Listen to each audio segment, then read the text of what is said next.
Vamos a ver ahora propiedades gráficas de funciones. Por propiedades gráficas me refiero a propiedades que cumplen funciones y que se pueden observar si las cumplen o no viendo la gráfica.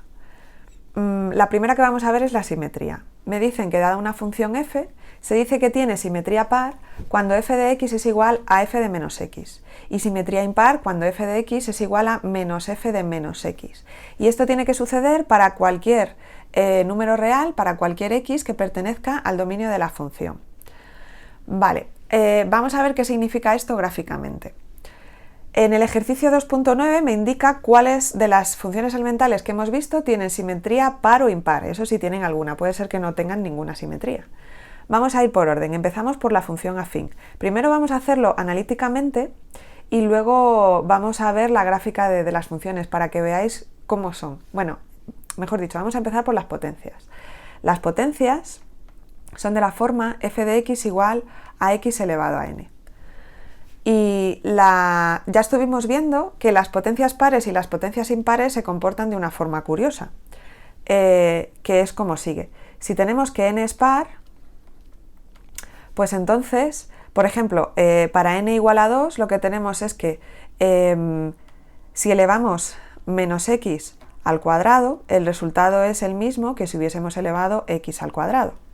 ¿Vale? Esto ya directamente nos está diciendo que la función evaluada en menos x vale lo mismo que la función evaluada en x. ¿Ok?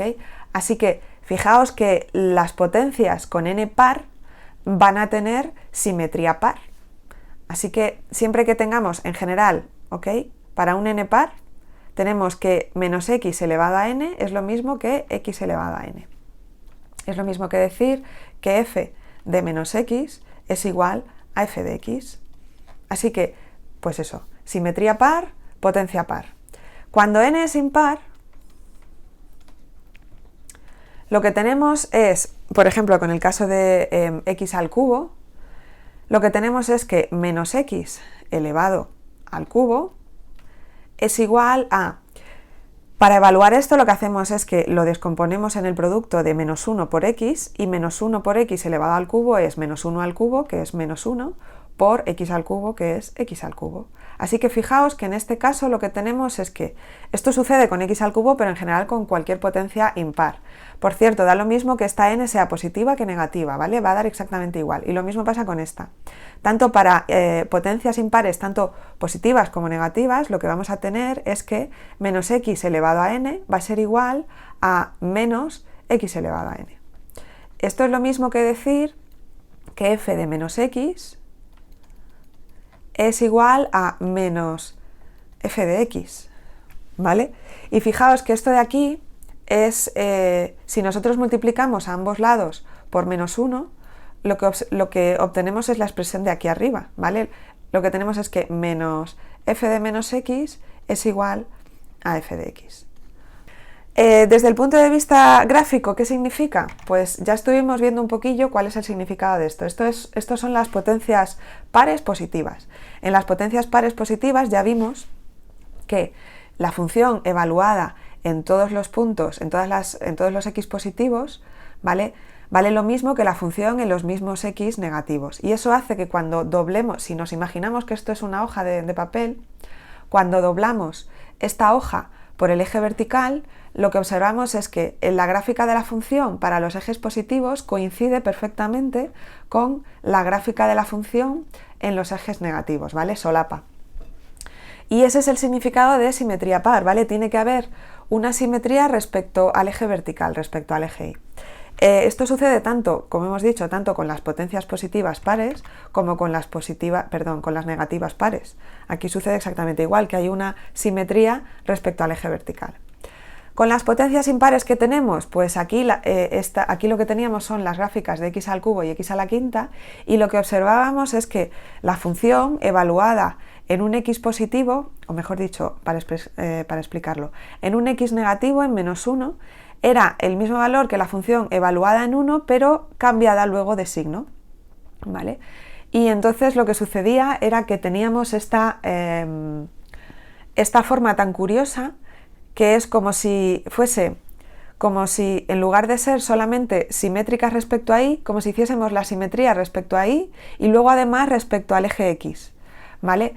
Esto también se dice que estas gráficas son simétricas respecto al origen y creo que ya os expliqué un poquillo porque es que si cogemos, por ejemplo, este punto de aquí, ¿vale? Este punto de aquí y lo unimos con el origen y seguimos en la misma recta y nos fijamos en la distancia y cubrimos la misma distancia pero después del origen, al final nos encontramos con el punto simétrico y este punto simétrico es el valor de la función en el x negativo. Es un poco más enrevesado de explicar gráficamente, pero sin embargo sí que tienen una forma característica también. Vale, una vez que hemos visto, bueno, esto pasa también con las potencias positivas impares y con las potencias negativas impares, ¿vale? Que tiene esta simetría curiosa. Una vez que hemos visto cuál es el aspecto de esto, vamos a ver cuáles de las otras funciones me verifican esta simetría. Pues a ver, en las rectas, en las funciones afines tenemos que las gráficas eran rectas. Bueno, pues esto va a suceder solamente en algunos casos particulares de las rectas. En general no tiene por qué suceder esto. Y vamos a ver por qué analíticamente. Si nosotros tenemos una recta de la forma f de x igual a x más b, si nosotros queremos que esto sea, vamos a ver cuánto vale la función en f de menos x, lo que tendremos es menos a por x más b, ¿vale? A ver, lo que hago para evaluar la función en f de menos x es, donde pone x escribo menos x, con lo cual lo que me queda es a por menos x más b, y esto ahora lo puedo escribir como menos a por x más b. Ok. Y ahora comparo las dos expresiones. ¿Cuándo son las dos expresiones iguales? Para que tenga simetría par, si la función tiene simetría par, las dos expresiones tienen que ser iguales. ¿Cuándo son las dos expresiones iguales? Pues tenemos que ax más b es igual a menos ax más b. Fijaos que si resto a los dos lados la b se me va. Y lo que me queda es que ax es igual a menos ax, así que puedo llevar este menos ax para la izquierda sumando. Me queda que la ecuación que me queda es 2ax igual a 0, y esto cuando despejo, para a distinto de 0, fijaos que si a es distinto de 0, pues entonces esto solamente sucede en x igual a 0. Pero el problema es que yo quiero que esto suceda para todos los valores de x. Así que la única opción en la que esto va a ser igual a 0 para todos los valores de x es a igual a 0, ¿vale? Porque esto tiene que suceder para todo x que esté en el dominio de la función, que en este caso son todos los números reales. Así que esto solamente sucede cuando a es igual a 0.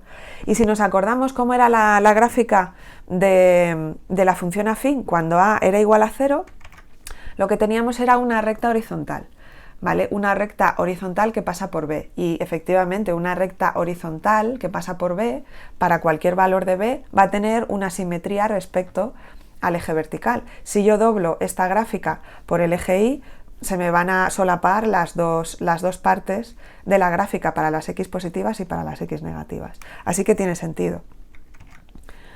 En el caso de la simetría impar, ¿cuándo va a suceder que tengan simetría impar? Pues tiene que ser que f de x sea menos f de menos x, ¿vale? Esta es la condición que me tienen que cumplir para la simetría impar. Y eso tiene que suceder para cualquier valor de x. Así que lo que tiene que verificarse es que ax más b sea igual a menos f de menos x, que hemos quedado que era menos ax más b. Esto es lo mismo que menos por menos ax es ax, y ahora esto es menos b. Así que ax más b tiene que ser igual a ax menos b. Si yo resto a por x a ambos lados, lo que me queda es que b tiene que ser igual a menos b, y esto solamente ocurre cuando b es igual a 0. Así que cuando b es igual a 0, fijaos que la función en ese caso lo que es a por x.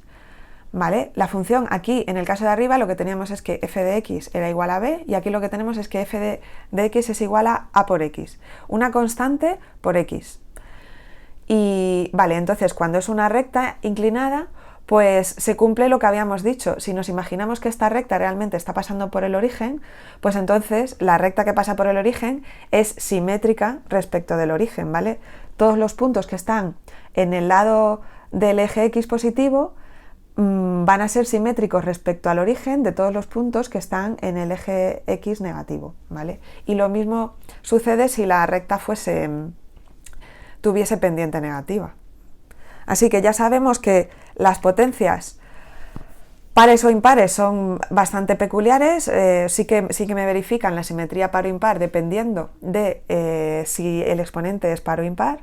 Las funciones afines, bueno, pues solamente en determinados casos. El resto de las potencias que solamente se definían para valores de x estrictamente positivos, o cero en algunos casos, pues no tiene sentido hablar de si es simétrica par o impar, porque para que sea simétrica par o impar tiene que estar definidos en los mismos valores positivos que en los negativos. Esta función solamente está definida para los valores positivos, así que ni siquiera podemos hablar de una simetría, porque no podemos compararla con nada que esté al lado izquierdo del eje Y. La función exponencial, bueno, pues viendo la gráfica directamente es que claramente no tiene ninguna simetría, ni par ni impar. Para que sea simétrica para que fuese simétrica par tendría que ser simétrica respecto al eje y simétrica impar tiene que pasar por el origen de coordenadas, que no pasa, así que no puede ser que tenga simetría ni par ni impar. Y da lo mismo que el exponente esté entre 0 y 1 o que sea mayor que 1.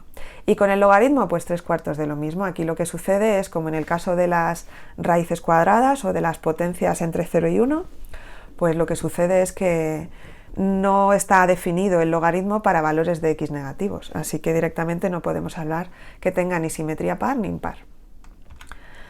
Las funciones trigonométricas, pues las funciones trigonométricas que hemos visto, hay unas que tienen simetría par y otras que tienen simetría impar.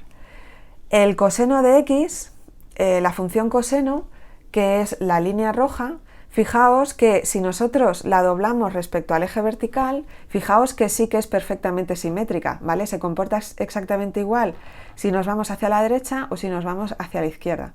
Así que la función coseno tiene simetría par. Y la función seno, bueno, pues la función seno tiene simetría impar, ¿vale? Así que lo que sucede con el seno de x es que es igual al menos seno de menos x, ¿vale? Si nosotros hacemos el ejercicio este que os estuve diciendo de coger un punto, llevarlo hasta el origen, moverme la misma distancia desde el origen en sentido continuando desde el origen, bueno, pues el punto que hay aquí en el eje X es el mismo con el signo negativo que el punto que teníamos aquí original, ¿vale? Es de estas cosas raras. Y por último, la función tangente, que es el cociente del seno entre el coseno, pues también tiene simetría impar, ¿vale? Y bueno, de nuevo, digamos que se ve por la gráfica, quizá es más complicado de verlo porque es muy extraña esta función, pero analíticamente es muy fácil. ¿Y por qué es muy fácil analíticamente? Porque si la función tangente